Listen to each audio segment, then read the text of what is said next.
এগৰাকী কৰ্মচাৰীৰ কৰ্মজীৱনৰ বিদায়ী ক্ষণত উচুপি উঠিল সমূহ সহকৰ্মীসকল।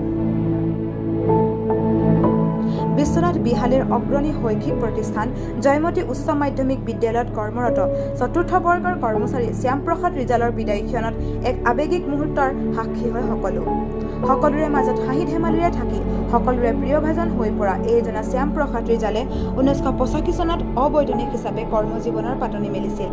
2013 চনত বিদ্যালয় প্ৰাদেশিক হোৱাৰ পাছত অৰ্থনৈতিকভাৱে কিছু সচলতা লাভ কৰা ৰিজালে অবৈতনিক হিচাপে থকা কালতো বিদ্যালয়ৰ সকলো কামত নিজৰ সামৰ্থ্যৰে বিদ্যালয়ৰ সৰ্বাংগীন উন্নতিৰ বাবে দেহে কেহে কাৰ্য সম্পাদন কৰি আহিছিল।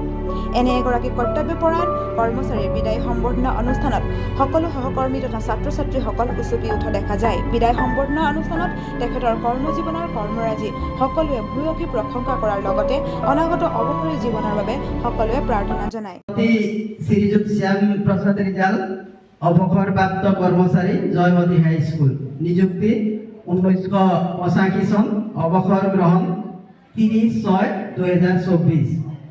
এই শ্ৰদ্ধাভাজন জয় জয়তে আজিৰ এই বিদায়ী সম্বৰ্ধনা সভাত আপোনাৰ অৱসৰ উপলক্ষে জয়মতী উচ্চ মাধ্যমিক বিদ্যালয়ৰ লগতে বৰাজুলি নেপালী গাঁৱৰ সাৰথী সমবায় প্ৰতিষ্ঠানৰ সকলো সদস্যৰ তৰফৰ পৰা আন্তৰিক শুভেচ্ছা জনাইছোঁ।